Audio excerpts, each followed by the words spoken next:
سلام بچه‌ها، چطورید آقا؟ خیلی خوش اومدید به یکی دیگه ویدیوهای چنل یوتیوب من. اسم من شاهین شد و امروز با هم اومدیم یه سری از ترسناکترین و وحشتناکترین ویدیوهایی که این چند هفته اخیر داخل سوشال مدیاهای خیلی بزرگ مثل یوتیوب، اینستاگرام و تیک تاک آپلود شدن رو با هم دیگه نگاه کنیم و اینکه ببینیم داستان این ویدیوهای ترسناک چی هستن. فقط قبل از اینکه بریم سراغ این ویدیوهای خیلی ترسناک، ممنون میشم که یک ثانیه وقت بذارید تو چنل یوتیوب من رو هم سابسکرایب کنید. در حال حاضر 92 تا سابسکرایبر هستیم که اگه برسیم 100 تا سابسکرایبر یه قرعه کشی خیلی خفن داریم. لایک و کامنت کنار ویدیو هم فراموش نشه که به چنل من خیلی کمک میکنه و آیدی نیستم هم بالا میاد. شرایط قرعه کشی رو قرار اونجا اعلام کنم. بدون هیچ وقفه اضافه‌ای بریم سراغ ویدیوهای ترسناک امروزمون.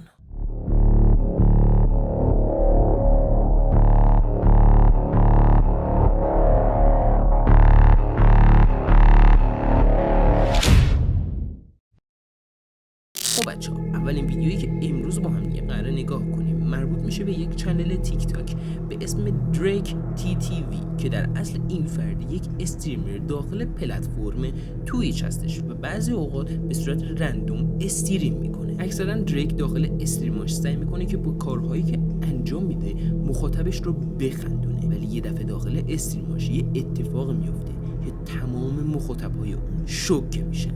که اول از همه بریم این تیکه از ویدیو رو با هم دیگه نگاهش کنیم.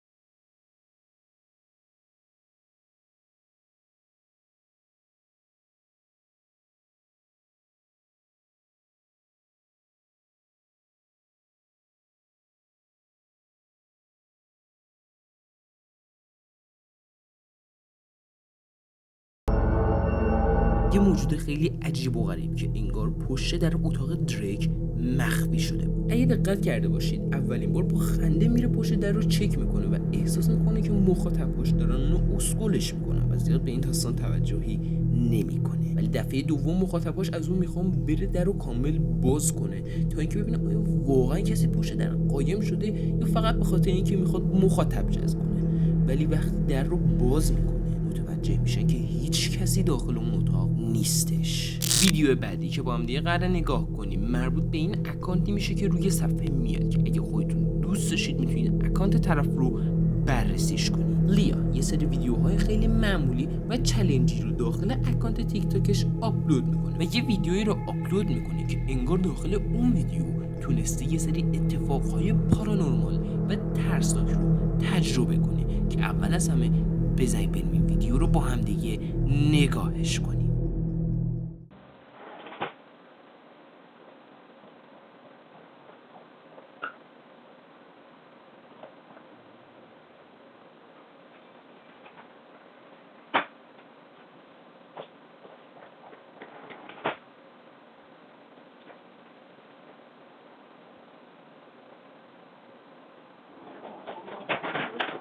از اکت ها و رفتار لیا ما میتونیم متوجه بشیم که انگار اتفاقایی که این زن داره داخل خونشون تجربه میکنه واقعی به نظر میرسه. واقعا نمیشه تصمیم گرفت که این اتفاقای پارانورمال و ترسایی که لیا داره تجربه میکنه واقعی هستن یا نه. ولی 100% شما نظرتون رو داخل کامنت ها برای من بنویسید و بگید که به نظرتون اتفاقایی که لیا داره داخل خونشون تجربه میکنه به نظرتون واقعی هستن یا نه. 100% نظرتون رو داخل کامنت ها برای من بنویسید. این ویدیویی که دارید نگاه میکنید واقعا میتونم بگم از اعماق اینترنت پیداش کردم و ممنون میشم که به خاطر این ویدیو هم که شده یه لایک به ویدیوی ما بزنید. و حالا داستان این ویدیو عجیب چی هستش؟ داستان این ویدیو مربوط به 2 تا رفیقی میشه که وقتی که داشتن تفریح و گردش میکردن و داخل جنگل داشتن با ماشین برای خودشون میگشتن متوجه یه انسانی داخل جنگل میشن که یه سری اکت‌ها و یه سری رفتارهای خیلی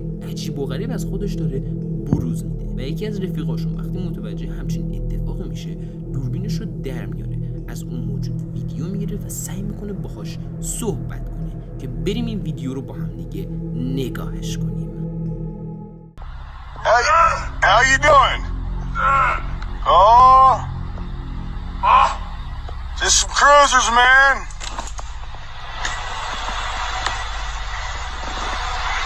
That's crazy shit. This guy's crawling at me like a goddamn... What's up, dude?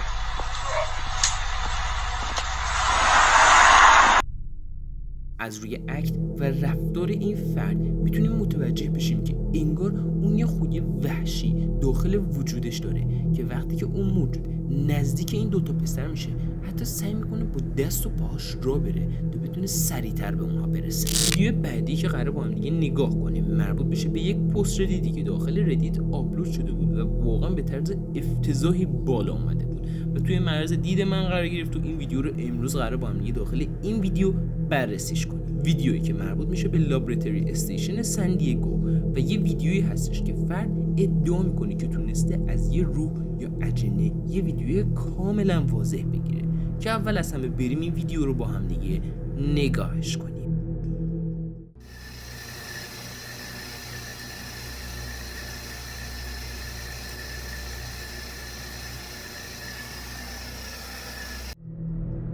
یه سری از مخاطبای این ویدیو ادعا داشتن و میگفتن که این ویدیو به طور کاملا واضح کات خورده و مشخصه که اون موجود ماورای فیک و ساختگی هستش، ولی از یه طرف دیگه یه سری از افراد ادعا میکردن و میگفتن که این ویدیو امکان نداره فیک باشه به خاطر اینکه این فرد از روی مانیتور CCTV روم ها داره ویدیو میگیره و این یه جورایی غیر ممکن به نظر میرسه و شما هم 100% نظرتون رو داخل کامنت ها برای من بنویسید و بگین به نظرتون این ویدیو میتونه دستکاری شده باشه یا نه، یا اینکه این فرد تونسته از یه موجود ماورایی یا حتی اجنه و ارواح ویدیو بگیره. ویدیو بعدی که با هم دیگه قراره نگاهش کنیم مربوط میشه به یک اکانت تیک تاکی که اسم طرف روی صفحه میاد که واقعا خیلی طولانی و سخته که من نتونستم بخونمش و داخل کپشن اون ویدیو در مورد این توضیح میده که وقتی که من در اتاقم رو باز کردم و وارد اتاق کارم شدم متوجه یه سایه خیلی عجیب و غریب شدم که اول از همه فکر کردم یک خطای دیده تا بعد از اینکه خود ویدیو رو چک کردم که اول از همه بریم این ویدیو خیلی ترسناک رو با هم دیگه نگاهش کنیم.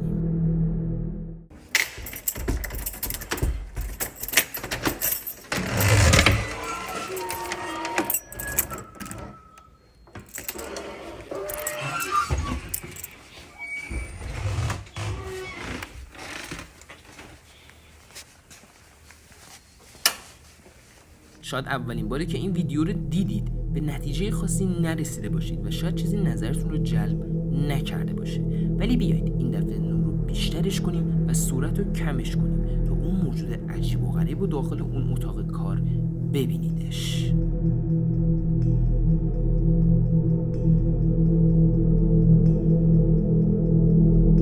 خب بچه‌ها این 5-6 ویدیویی که امروز دیدیم جدیدترین، ترسناکترین و وحشتناکترین ویدیوهایی بودن که این چند هفته اخیر داخل سوشال میدیای بزرگ آپلود شده بودن که کنار هم جمع کردم و امروز این ویدیوها رو با هم دیگه نگاهشون کردیم. فقط ممنون میشم که 1 ثانیه وقت بذارید و کانال یوتیوب من رو هم سابسکرایب کنید، زنگوله نوتیفیکیشن کنارش بچه فراموش نشه بزنیدشون گذنی آل که احیانا ویدیو آپلود کردم با خبر بشید و بتونید اون ویدیوها رو هم نگاه کنید. در حال حاضر 92 تا سابسکرایبر هستیم که اگه برسیم به 100 تا دونه حساب یه قرعه کشی خیلی خفن داریم. لایک و کامنت کنار ویدیو هم فراموش نشه و آیدی اینستام این بالا میاد، اگه بخوام شرایط قرعه کشی رو اعلام کنم اونجا بهتون 100% میگمش. یک دنیا روزتون دارم. متوجه بعدی من پیس.